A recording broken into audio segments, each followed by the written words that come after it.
Today we're diving into a critical examination of religious texts, focusing first on the claims surrounding the preservation and authenticity of Islamic scripture.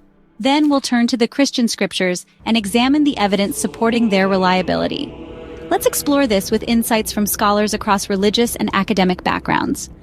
Questions surrounding the authenticity and preservation of Islamic scripture have long been raised by historians and scholars, both within and outside of Islamic traditions. These concerns range from the Quran's compilation and content to archaeological gaps in its historical claims. To begin, Islamic sources themselves document early disagreements over the Quran's content. Islamic historian al-Suyuti noted issues in compiling the Quran after Muhammad's death, with some verses reportedly lost or forgotten, and others disputed among Muhammad's followers.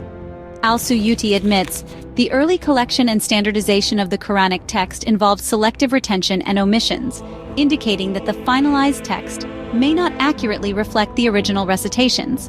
Dr. Yasser Qadhi, a contemporary Islamic scholar, has acknowledged holes in the narrative of Quranic preservation, referring to multiple Quranic manuscripts, such as the Sana'a manuscript, that show significant variations from the standardized version of the Quran used today. Additionally, questions about Muhammad's existence and the origins of early Islam have arisen from historical and archaeological research. Unlike figures such as Jesus, whose existence is supported by contemporary accounts and Roman records, Muhammad's life lacks external validation. Patricia Crone, a renowned historian of early Islam, pointed out that the earliest accounts of Muhammad's life appear over a century after his death. Tom Holland, in his book In the Shadow of the Sword, notes, "There is almost nothing written about Muhammad during his lifetime or immediately after, raising legitimate questions about whether he even existed in the form that Islamic tradition claims. Moreover, the city of Mecca, considered central to Islamic history, lacks the archaeological evidence expected for a city that was supposedly a major trade center."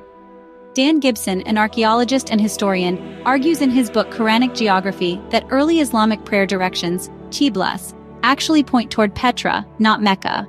Gibson's findings suggest that Petra, rather than Mecca, matches the geographical descriptions found in early Islamic texts, and some historians believe this discovery indicates that Mecca's significance may have been established later. Another area of critique lies in the sources of the Quran's content. Scholars have identified influences from earlier religious texts, including apocryphal and Gnostic works. For example, the Quran's portrayal of Jesus speaking from the cradle, Surah Maryam, closely resembles accounts in the earlier infancy Gospel of Thomas, a Gnostic text that circulated widely but was rejected by mainstream Christianity. Christoph Luxenberg, a scholar of Syriac studies, suggests that certain Quranic passages make more sense when understood as adaptations from Syriac Christian texts, rather than original revelations. Luxemburg's research points to potential connections between the Quran's stories of Jesus and Mary and Gnostic Christian texts that were known around Muhammad's time in Arabia. Islamic claims about Christian scriptures being altered may, as Dr. James White observes, represent a case of projection, accusing Christians of what may have occurred within Islamic history.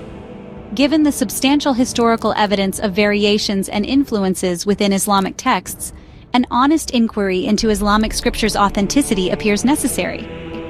In contrast to the preservation challenges and historical questions facing Islamic scripture, Christian scripture, both the New Testament and the Old Testament, enjoys unparalleled textual and archaeological support. Scholars from religious and secular backgrounds affirm the historical reliability and stability of Christian texts over time. Renowned New Testament scholar Dr. Bruce Metzger notes, "The New Testament is, by far, the best attested text of any work from antiquity. Thousands of Greek manuscripts dating as early as the 2nd century allow scholars to confirm the consistency and accuracy of Christian texts across centuries.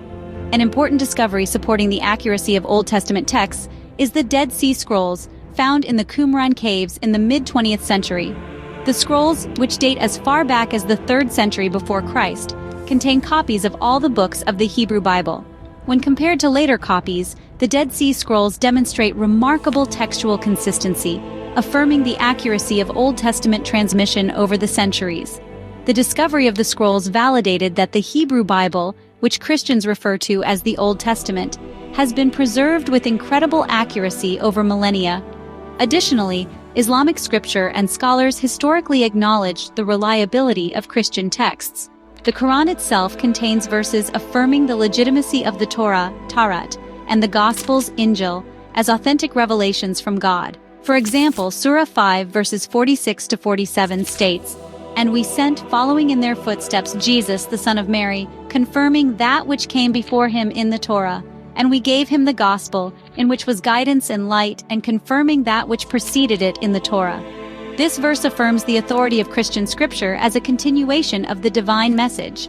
Some tafsir, Islamic commentaries, also support the view that the Christian scriptures are authentic. Ibn Kathir, a prominent Islamic scholar, interpreted these verses as indicating that the Injil was indeed a true revelation from God, instructing Christians to follow it. This recognition of the Gospel's validity within Islamic thought underscores that the Quran does not outright reject the authenticity of earlier scriptures. Further evidence for Jesus' existence and crucifixion comes from non-Christian sources, including Roman and Jewish historians. The first-century Jewish historian Flavius Josephus makes reference to Jesus in Antiquities of the Jews, stating, "At this time there was a wise man named Jesus. Pilate condemned him to be crucified and to die." This non-Christian source affirms the historicity of Jesus' crucifixion. The Roman historian Tacitus, writing in Annals, also refers to Jesus, noting, "Christus, from whom the name had its origin, suffered the extreme penalty of crucifixion during the reign of Tiberius at the hands of one of our procurators, Pontius Pilate." These accounts provide external corroboration for the events described in the Gospels. Even atheist scholars such as Bart Ehrman recognize the evidence for Jesus' crucifixion. Ehrman states, "One of the most certain facts of history is that Jesus was crucified on orders of the Roman prefect of Judea, Pontius Pilate." His statement directly challenges the Islamic claim that Jesus was not crucified, as Ehrman and others conclude that historical evidence overwhelmingly supports this event. Archaeological discoveries continue to substantiate the historical claims of the Bible. For example, the Pool of Bethesda, described in John 5 verse 2, and the Pool of Siloam, referenced in John 9 verse 7, have been excavated and match the Gospel descriptions. These discoveries confirm that the locations mentioned in the Gospels are not fictional, but are real, physical places, which in turn verifies the accuracy and reliability of the Gospels contrary to Islamic claims. William F. Albright, a leading biblical archaeologist, remarked, "The Bible's substantial historicity is demonstrated again and again by archaeological discoveries." His work in ancient Israel uncovered sites like Jericho and Hazor, aligning with biblical accounts and providing physical evidence of the Bible's historical narrative. The discovery of the Pilate stone in Caesarea further supports the New Testament's reliability and accuracy. This artifact confirms the historical existence of Pontius Pilate, the Roman governor who sentenced Jesus to crucifixion, which again refutes Islamic claims.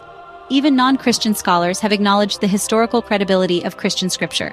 Bart Ehrman, a critical scholar of Christianity and atheist, concedes, "The textual tradition of the New Testament is so extensive that we can reconstruct the original words of its authors with a high degree of certainty, meaning there is not doubting the accuracy of the Gospels Christians use today." Ehrman's statement underscores the robustness of Christian scripture's transmission and preservation. Dr. Nabil Qureshi, a Muslim who researched the accuracy and authenticity of both Islamic and Christian texts prior to converting to Christianity, argues that the Islamic claim that Christian scriptures have been altered is often based on a lack of understanding of the history of Christian scripture and the evidence that supports its accuracy.